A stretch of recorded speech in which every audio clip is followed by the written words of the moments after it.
Engkau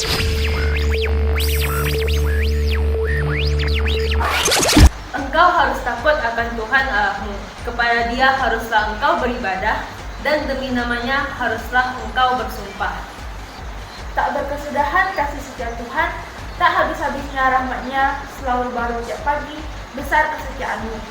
Biarlah segala yang bernafas memuji Tuhan. Haleluya. Shalom adik-adik satu ceria. Shalom, how are you today? I hope that all of you are fine and healthy.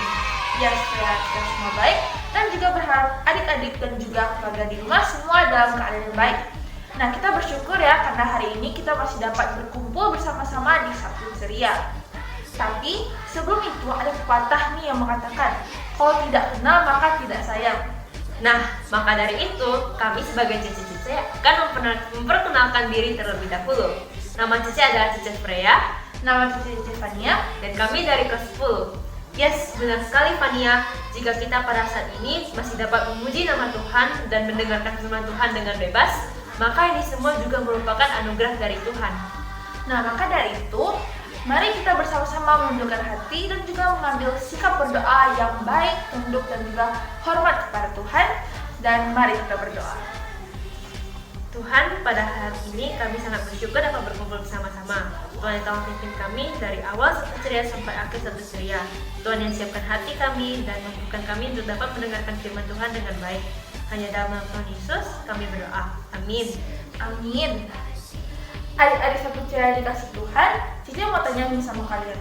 Hal apa sih yang paling adik-adik sekalian syukuri di saat seperti ini? Coba kita sejenak. Hal apa sih yang paling aku syukuri di masa-masa seperti ini? Ada? Coba deh, kita tanya dulu sama Cici Freya. Cici Freya, hal apa sih yang kamu syukuri di masa pandemi seperti saat ini? Kalau Cece sih masih bisa bersyukur karena Cece masih bisa makan 3 kali sehari. Cece juga masih mempunyai orang tua dan keluarga, dan Cece juga masih bisa online school dengan baik. Wah, bagus banget ya. Nah, adik-adik, meskipun rasanya sulit bagi kita untuk bersyukur di masa-masa pandemi seperti ini, namun jika kita sungguh menyadari penyertaan juga kebesaran Tuhan, maka tidak ada alasan untuk kita tidak bersyukur. Kita akan selalu bisa bersyukur juga bersukacita karena kita tahu Tuhan selalu menyertai kita bahkan dalam masa-masa seperti ini.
Adik-adik, mari sekarang kita mengingat orang tua kita di dalam doa kita. Mungkin ada sebagian dari kita yang orang tuanya mengalami kesusahan ekonomi karena pandemi atau mungkin karena hal-hal lainnya. Mari kita sungguh-sungguh berdoa kepada Tuhan, meminta pertolongan Tuhan biar Tuhan yang menyertai orang tua kita dan biar Tuhan yang memimpin pekerjaan tangan orang tua kita. Terlebih lagi, setiap pengharapan, sukacita, dan kesehatan kita semua berasal dari Tuhan, ada di dalam kehidupan orang tua kita. Oke adik-adik, pada bulan Mei ini, Gereja Kristen Kampus Pontianak sedang mengadakan bulan keluarga loh. Dan kita juga sedang belajar tentang kreatif kan? Nah, maka dari itu kami ingin mengajak adik-adik untuk dapat menunjukkan rasa kasih sayang dan juga hormat kepada orang tua dengan cara-cara yang kreatif. Contohnya, menulis surat, bernyanyi, pelayanan untuk orang tua, dan masih banyak hal kreatif lainnya. Nah, adik-adik sudah boleh pilihkan mulai dari sekarang ya. Lalu, kalian dapat men-sharingkan hal-hal yang telah kalian lakukan kepada guru-guru Sabtu Ceria untuk di-compile. Nah, yuk sekarang kita menyanyikan sebuah pujian bersama.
Semisal kalian tidak punya papa atau mama atau mungkin keduanya, bagaimana?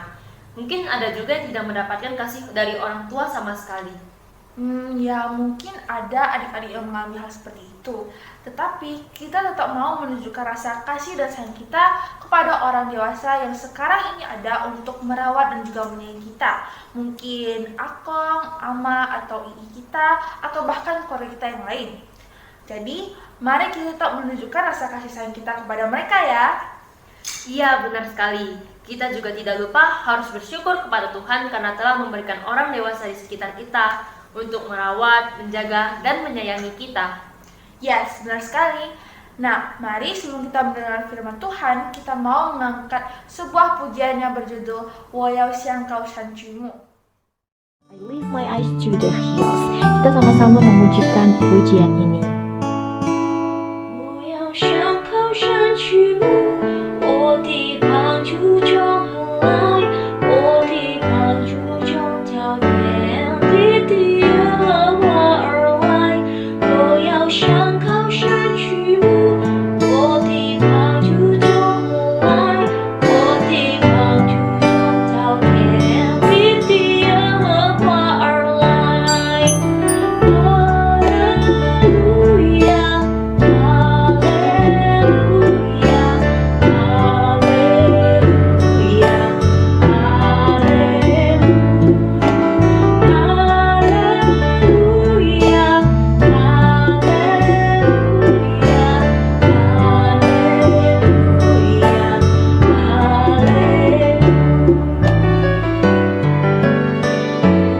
melayangkan mataku ke gunung-gunung, dari manakah akan datang pertolonganku?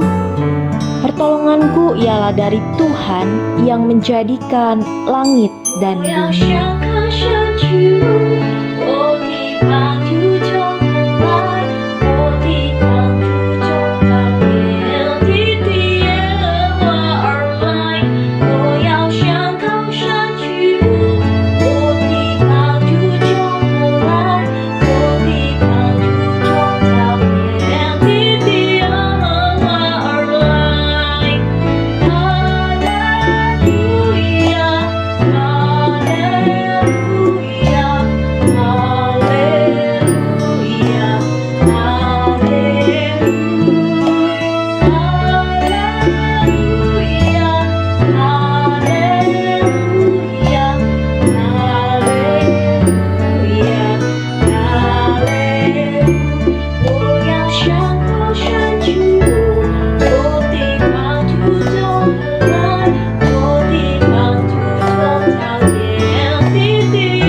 'Selamat pagi adik-adik, apa kabarnya?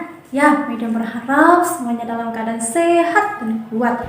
Baik, pada saat ini kita akan kembali mendengarkan cerita firman Tuhan yang diambil dari 1 Samuel pasal yang ke-17 ayat yang pertama sampai ayat yang ke-58. Nah, di sini Medan tidak mengajak kita untuk membacakan ayat firman Tuhan ini karena ayatnya terlalu panjang. Hari ini kita akan mendengarkan cerita tentang seorang anak muda yang berani dan memiliki sikap yang kreatif. Nah, siapakah anak muda itu ya?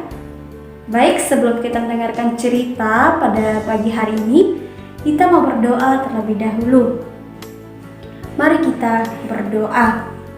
Tuhan Yesus yang baik, pada saat ini kami bersyukur atas kebaikan Tuhan dalam kehidupan kami, yang boleh menjaga, melihara kami sehingga pada pagi hari Tuhan kami boleh kembali untuk kami dapat mendengarkan cerita firman Tuhan secara bersama-sama.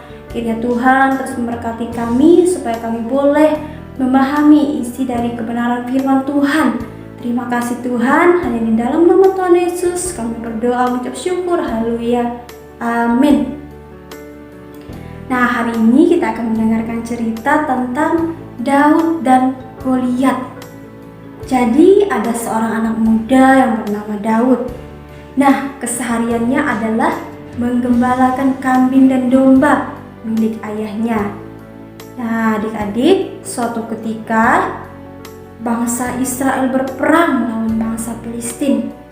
Nah, ayah Daud, ada yang tahu siapa ayah Daud? Ya, betul sekali. Namanya adalah Pak Isai. Nah, pada waktu itu Pak Isai menyuruh Daud untuk mengantarkan makanan, yaitu gandum dan roti kepada kakak-kakaknya yang berada di medan pertempuran. Ada yang tahu apa nama tempat itu? Ya, namanya adalah Lembah Tarbantin. Oleh sebab itu, Daud bangun pagi-pagi dan ia langsung berangkat menuju Lembah Tarbantin, tempat kakak-kakaknya berada. Nah, selain itu, sesampai di sana, Daud melihat bahwa kakak-kakaknya ini sudah siap untuk berperang.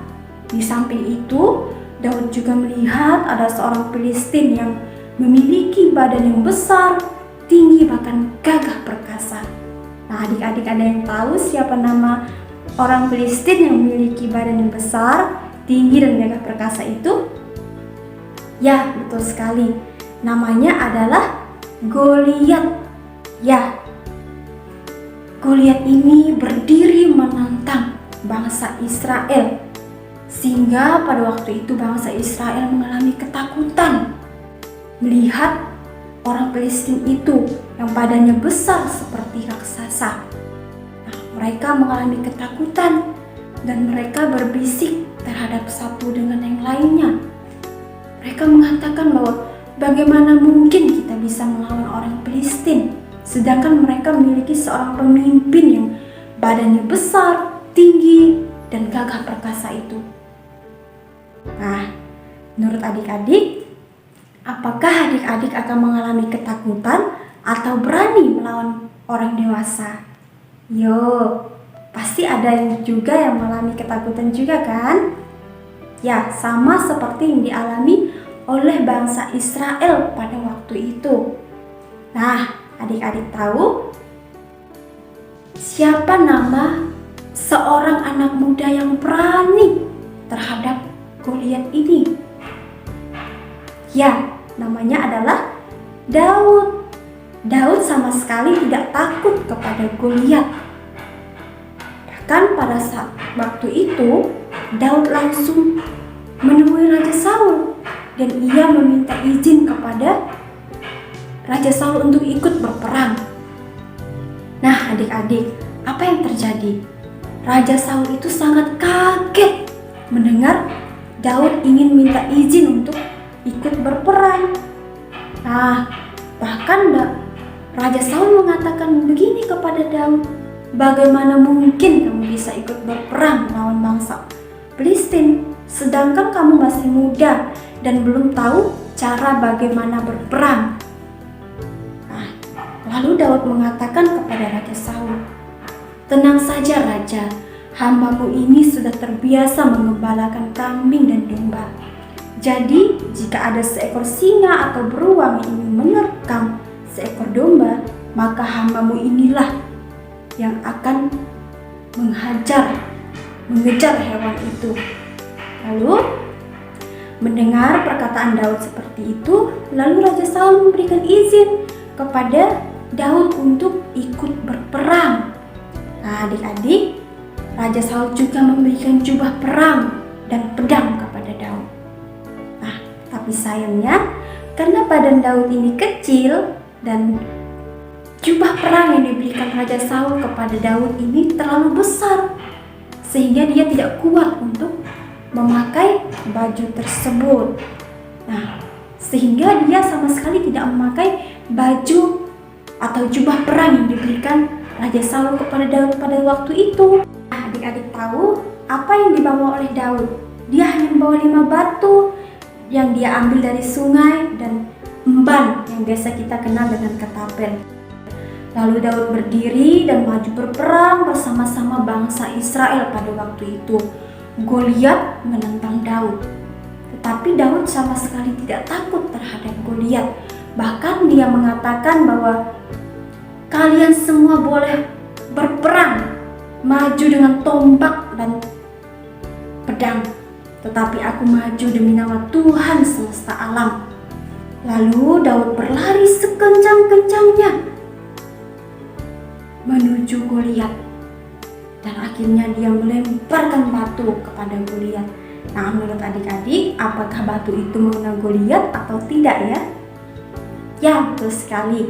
Akhirnya batu itu mengena dahi Goliat dan dia jatuh, lalu dia mati. Nah, hebat sekali ya Daud. Nah, adik-adik, Daud ini adalah seorang anak yang pemberani. Bahkan dia juga seorang anak yang kreatif, karena dia berperang hanya menggunakan 5 batu dan ketapel saja.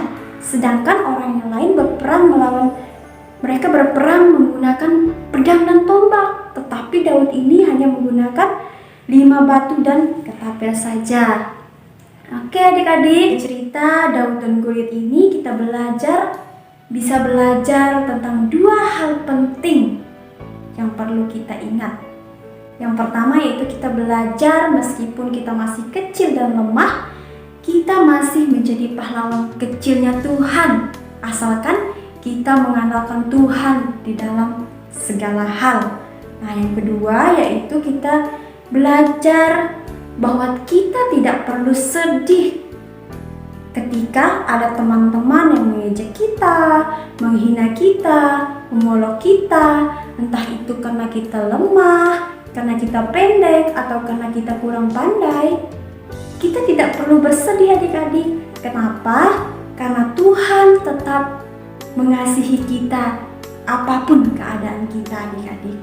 Nah, demikianlah cerita firman Tuhan yang boleh kita dengarkan secara bersama-sama pada pagi hari ini. Mari kita berdoa. Tuhan Yesus yang baik, pada saat ini Tuhan, kami sudah mendengarkan cerita dari kebenaran firman-Mu. Kiranya Tuhan terus memberikan kami pertolongan supaya kami boleh menjadi seorang yang pemberani, seorang yang terus mengandalkan Tuhan dalam kehidupan kami. Terima kasih Tuhan, kami menyerahkan semuanya ini ke dalam tangan-Mu. Kami berdoa, mengucap syukur, haleluya, amin.